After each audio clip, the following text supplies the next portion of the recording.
কিন্তু ধরা খাইছে পাগলের কাছে। এই যে শামসুদ্দিন তাবরেজ, এই শামসুদ্দিন তাবরেজ বাবাটা উনি যে একজন পাগল, একজন গুরুর ইবাদত করেন, তিনি কিন্তু গোপন ইবাদত করেন। আমার সাথে চান যদি এখানে বসে রয়েছে বাবা, প্রতিদিন কি এখানে বসে থাকবে? প্রতিদিন এখানে বসে থাকতেন, কিন্তু প্রতিদিন তো তার কাজ হচ্ছে। যারা মুমিন বাবা তারা ঘুমাইলেও কিন্তু তাদের ইবাদত। আরে মুমিনের জন্য ঘুমানো তার জন্য ইবাদত। দুনিয়াটা হলো মুমিনের জন্য, হলো এটা হলো একটি বন্দিশালা, জেলখানা মুমিনের জন্য। তো সেই রূপ আমার শামসুদ্দিন তাবরেজ বাবা যান, উনি সবসময় একা একা থাকতেন। আর যখন ওনার পেটের অর্থাৎ পেটে একদিনে কতটুকু খাদ্য লাগবে ততটুকু খাদ্য উনি উপার্জন করতেন। যতটুকু খাদ্য তার প্রয়োজন তিনি এইটাকে ইনকাম করতেন। আর বাকিটার সময় কি করতে জানেন বাবা? খ্রিস্টান এক ছেলের সাথে উনি খেলাধুলা করতেন। মানুষ যাতে তাকে চিনতে না পারে, গোপনে থাকার কারণ হলো এটা। মানুষ যাতে তারে চিনতে না পারে। মনসুর হেলা যে আল্লাহ একজন বলি এতে কোনো সন্দেহ ছিল না, তারা যে শুনে চড়াইল কাল হাসরের মাঠে এই মনসুরকে 70,000 ফেরেশতা দিয়ে আবৃত করে আল্লাহর দিকে মুখ করাইতে পারবে না। তার কারণটা হলো আমি আইনার হক করেছি, আমি তোমাকে দেখে বলেছিলাম, আমি তো অন্য কাউকে দেখিনি, না দেখেছিল তোমাকেই তো দেখেছিল। তাহলে আমাকে যে শাস্তি দিলে তুমি, আরে দুনিয়াতে যে আমার শাস্তি দিলা এটা দিলে কেন? আমাকে শুনে চড়ানো হলো, পাথর নিক্ষেপ করা হলো, আমার হাত কাটা হলো। মনসুরের দুটি হাত কাটা ছিল, হাত কেটে ফেলেছিল। আমার এগুলো হয়েছিল কেন? বাবা, যদি কোনো বান্দা আল্লাহর কাছে এরকম প্রশ্ন করে কে করতে পারে? একমাত্র যিনি তার হয়ে গিয়েছিলেন আলাবিল্লাহ বা কাবিল্লাহ, যিনি স্তরে পৌঁছে যেতে পারে, সেই একমাত্র আল্লাহকে এরকম প্রশ্ন করতে পারে।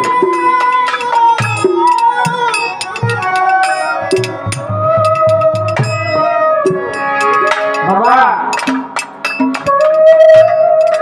আমার সাদেকশন বাবা তো এখানে তার ভক্তবৃন্দ নিয়ে আসে, কিন্তু তারও তো একজন মুর্শিদ আছে না?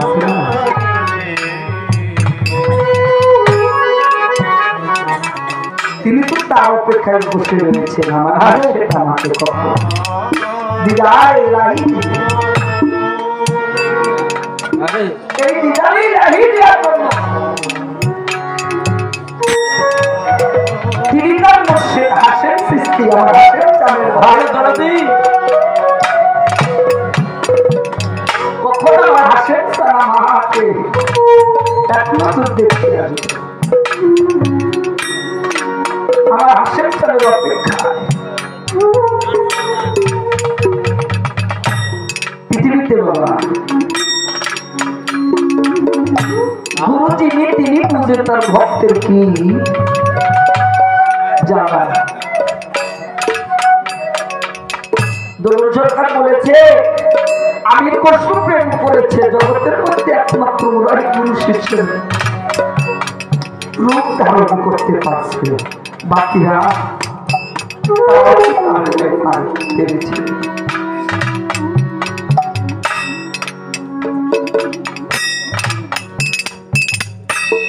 আমার দয়াল নবীজি তিনি তার ভক্তকে একদিন আমার দয়াল নবীজিকে তার ভক্ত দাওয়াত করলেন, নাম তার জাবেদ। আরে জাবেদ দাওয়াত করেছে, আমার সাথে সঙ্গে আপনারা দাওয়াত করে যাবো, আমার দাওয়াত করে না, আপনার বাড়ি যায় না, ভক্তের বাড়ি যত্ন করে যাবে। আমার তো নবীকে দাওয়াত দিলেন, দাওয়াত দিয়ে বলতেছে ইয়া রাসূলুল্লাহ, আপনি যদি আগামী শুক্রবারে আমার বাড়িতে একটু চরণ ধুলি দিতেন তাহলে ধন্য জীবনটাকে। আমাদের নবীজির জন্য যাবেন একটি বকরি লালন পালন করে বড় করেছিলেন, সেটাকে জব দিয়ে আমার সেই যাবেনকে আমাদের নবীজিকে খাওয়াবে। আছে না এখানে সবাই আমার সন্তানদের জন্য কখন আমার বাড়ি আসবে, একটু ভালো মন্দ আশার করতে চেয়ে থাকি আমার বন্ধু কখন আমার ফিরে আসবে।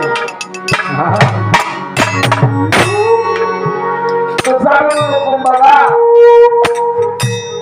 দয়াল নবীজিকে দাওয়াত দিয়ে হুজুর বললেন ঠিক আছে আগামী শুক্রবারে তোমার বাড়িতে আমরা যাব।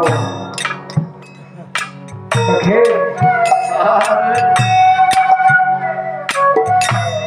ভক্তে পড়লে নবীজি দাওয়াত কবুল করলে ভক্তে বসে আছে কিসের আশায় এই সময়টা কেন চাইতেছে না ভক্তের মনে আনন্দ কখন এই যে শুক্রবার দিয়ে আসবে এই শুক্রবারের আশায় রয়েছে সময়কে বলতে ও সময় তুই তাড়াতাড়ি না ও সময় তুই তাড়াতাড়ি চলে যা সময়কে বলতে দিন যাইতেছে শুক্রবার ঘনিয়ে এসেছে বৃহস্পতিবার রাত্রে সারাদিন বন্ধু আসবে বন্ধুর জন্য বসে রয়েছে অপেক্ষা করতেছে সারা রাত্র ইবাদত করতেছে ফজরের সালাত আদায় করে বকরিটাকে তার বড় ছেলে জব করে দিয়ে মাংস বানিয়ে স্ত্রীকে রান্না করতে গিয়ে গোসল করে জুম্মার সালাত আদায় করার জন্য আমার নবীজির সাথে জুম্মার সালাত আদায় করার জন্য আমার সাথে চলে গিয়েছে দেখেন কোন প্রেমের মধ্যে বান্ধা গুরু কোন প্রেমে গুরু বান্ধা রয়েছে আমরা তো গুরুকে মানতে পারি না যদি মানতে পারতাম তাহলে গুরু আমার ঘাসের ইনসান আমার সাথে ছেড়ে দূরে থাকতে পারে না আমরা দেখি না কিন্তু আমার সাথে তার মুর্শিদকে তিনি নিশ্চয় দেখে আর না দেখলে আমি তাকে যতটুকু দেখতেছি সে বন্ধুকে সামনেই রাখে কেন বন্ধুকে সামনে কোনো ইবাদতই হয় না তাই আমার জাবের সালাত আদায় করার জন্য অনেক ঘটনা বলার সংক্ষিপ্ত ভাবে একটু বলার জন্য চেষ্টা করি জাবেরের ছোট ছেলে ঘুম থেকে উঠে ঘরে যে ছাগল লালন পালন করতো সে ছাগল তাকে দেখতেছে না খারাপ লাগতেছে বাবা তো না দেখে মার কাছে জিজ্ঞাসা করছে মা আমাদের ছাগলটা কোন ছাগলটা বলে তোর বাবা তোর বড় ভাই থেকে জব দিয়েছে তোর নানা ভাই আসবে সত্যি নানা ভাই আসবে হ্যাঁ দৌড়ে বড় ভাই কাছে গেছে বড় ভাই নানা ভাই আসবে কি আনন্দ তাহলে কি তোমরা যে বকরি জব করেছ এটা কেমনি জব করেছ আমার একটু দেখো ভাই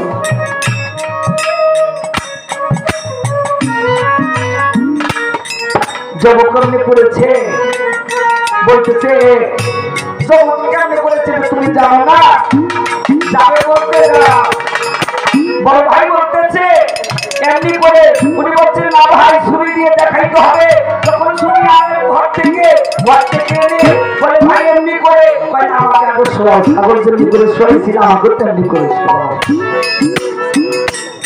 গুরুর জন্য কেমন করে পিছার কম্পিত হয় সেটা আমি আপনাদের দিতে বুঝাই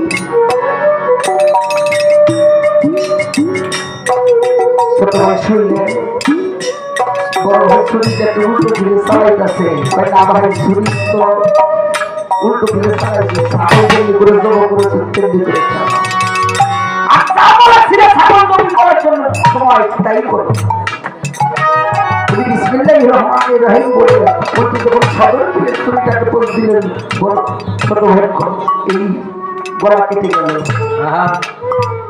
মা বলা চিৎকার দিল মা ঘর থেকে বের হয়ে দেখে তার ছোট ছেলে লাশ হয়ে পড়ে রয়েছে মুরগির বাচ্চার মতো ছটফট করতেছে বড় ভাই ভয়তে সেটাকে মা মনে করে আমার মা যদি আমাকে ধরতে পারে তাহলে আমার মা হাতে মেরে ফেলবে উনি দৌড় দিলেন ভাঙা একটি দালানের উপরে যাইয়া ওখান থেকে পরে নিজে বিদায় দিয়ে দিলেন মা দৌড়ে দেখেছে বড় ছেলে মা বাড়িয়েছে। এখন মুর্শিদ আসবে বাড়িতে, তো ভাইকে একটা করে একটি বাড়ির মধ্যে চাদর গায়ে দিয়ে শুয়ে রাখলেন। রাখার পরে মা তো থামতে পারতেছে না। মুর্শিদ আসবে, মুর্শিদের জন্য অপেক্ষা করতেছে। মুর্শিদ এসে যদি আমার চোখের জল দেখে আমার মুর্শিদ মনে হয় আমার ছেলে ভুলে যাবে। মুর্শিদ যদি আমার বাড়িতে সারা চোখের জল দেখে আমার মুর্শিদ মনে হয় সেবাই গেলাম। এই জন্য কিছুক্ষণ পরে জুমা সালাত আদায় করে আমার নবীজি দেখে আসলেন জাবেরের বাড়িতে। এসে নবীজিকে যখন সুন্দর করে বসতে দিলেন, বাবা বসতে দেওয়ার পরে আমার জাবের স্ত্রী তাকে ডাক দিলেন, স্বামী এদিকে আসেন, কি হয়েছে?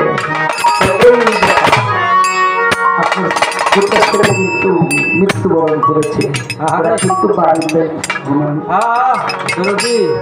এদিকে আমার আল্লাহ বলে যে তুমি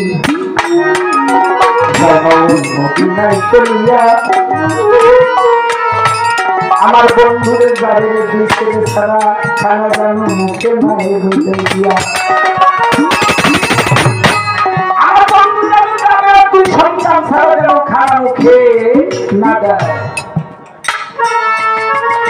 না দেওয়ার কারণে যাদেরকে বলতেছে যাবে আমার না দুটি ভাই আছে, পৃথিবীতে আমার তো কোনো ভাই নাই।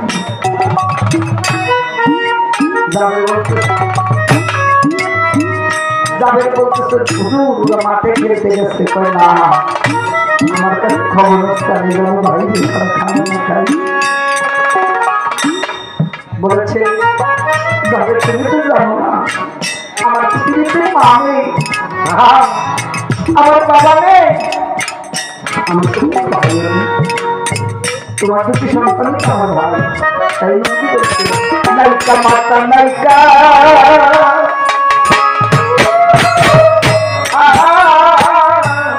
পিতা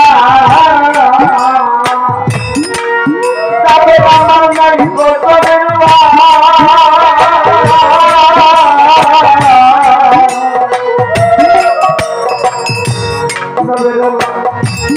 আমার দরদের ভাই কোথায় তুমি তাকে নিয়ে আসো।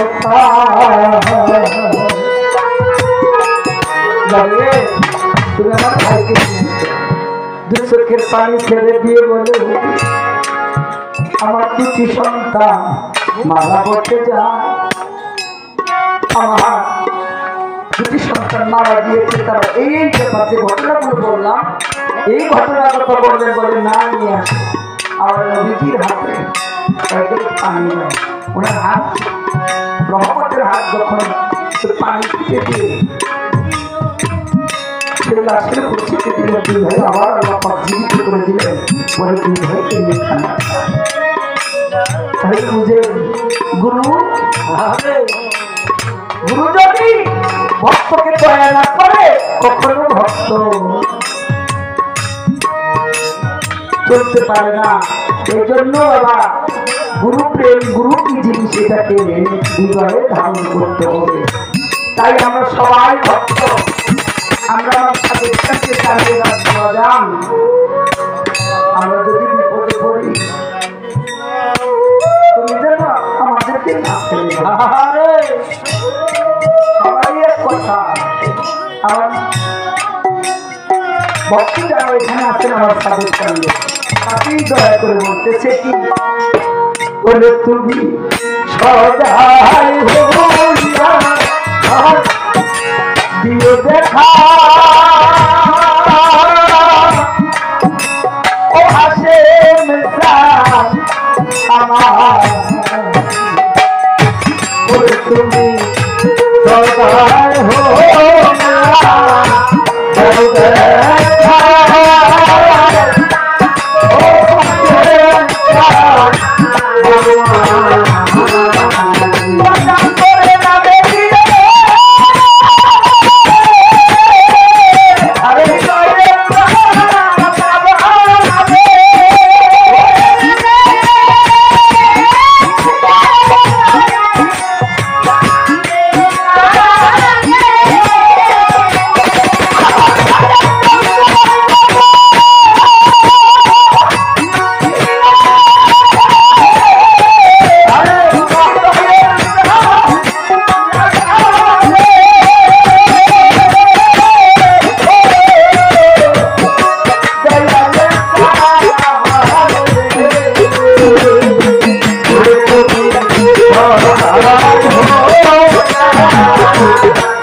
আমি ও হাসে ধনিয়া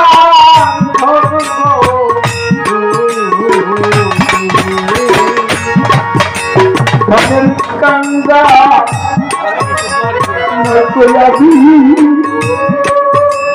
আমার মুজিব বাবা ধনিয়া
জন্ম পাইলে ও চত না পানি খালে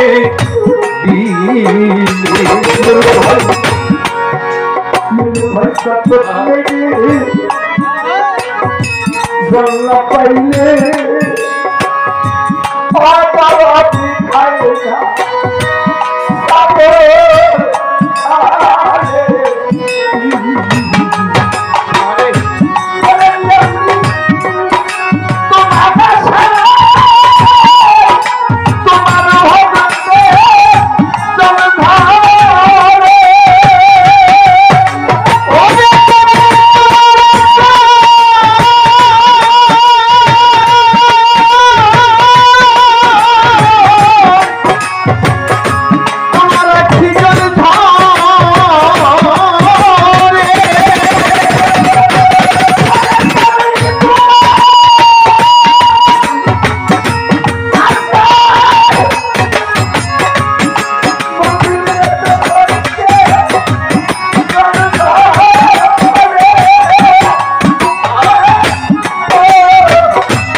থাকে ম্যাগডিয়ানে।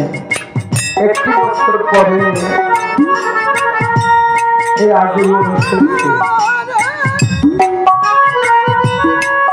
ওসমান কি বলা মিলন মেলা, ভক্তের মিলন মেলা। আর দিনটি কি হবে কি না জানি,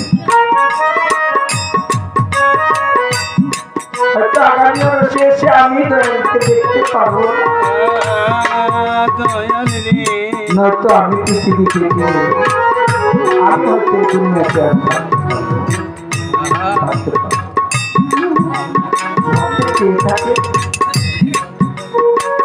আমার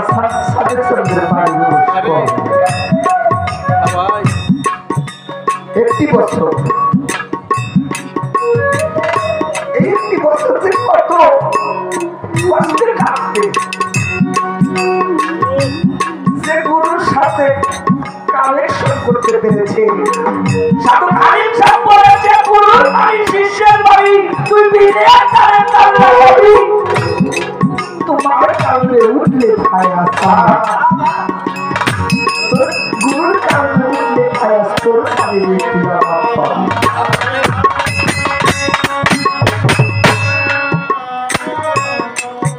আমি কি দয়াল বাড়ি আর আসতে পারবো।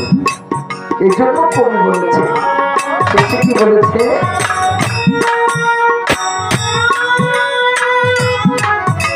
শেষে বলেছে আমি যখন ওই ভাড়া ঘাটায় থেকে যাবো, আমরা চাই যাবো, আমরা চাই না কিছু বলি না কেন, আমাদের তৈরি কিন্তু বান্ধা থাকে, তৈরি হাতে বান্ধা। যখন মালিক ছেড়ে দিবে তখন আর ধরে রাখতে পাবো। আমার সাথে ছেলেকে ধরে রাখতে পারবো, টিভিতে হাতের সঙ্গে ধরে রাখতে পারবো, আমরা হয়তো পারবো না।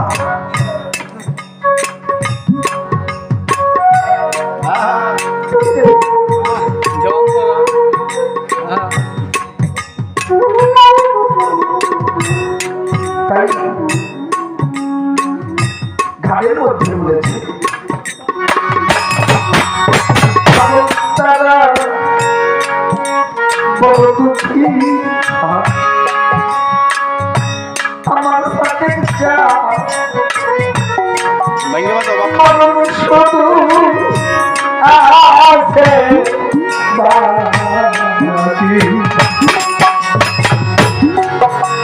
পাগল করা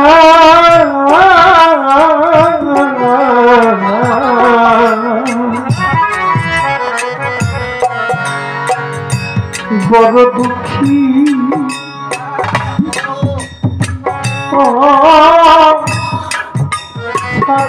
চাঁদে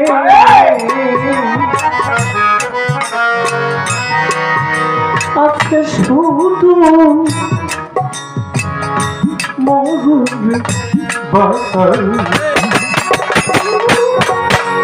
পাগল তারা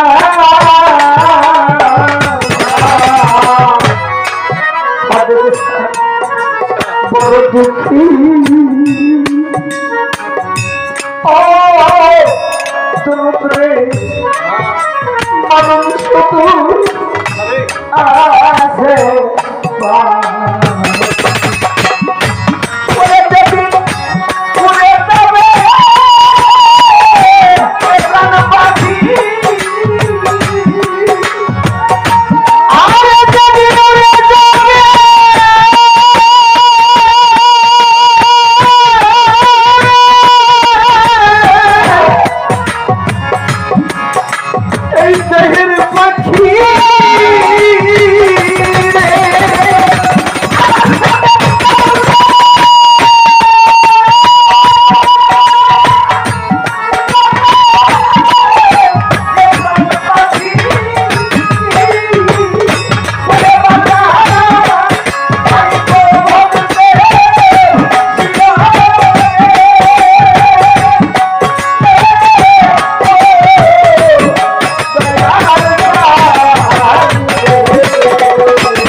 শুধু পাগল তারা বড় দুঃখী,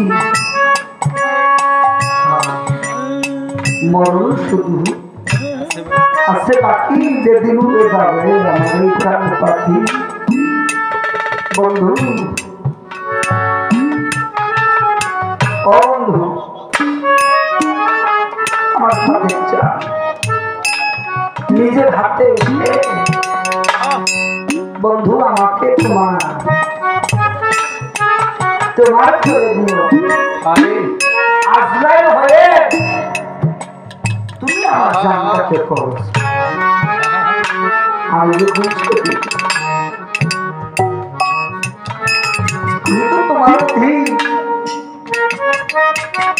আমি আর কারো অধীন নয়।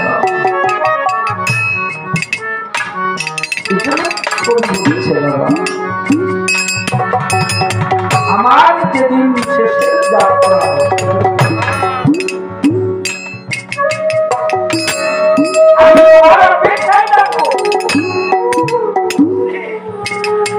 আমি তোমার অপেক্ষায়, কিন্তু তুমি আমার অপেক্ষায় বলেছে।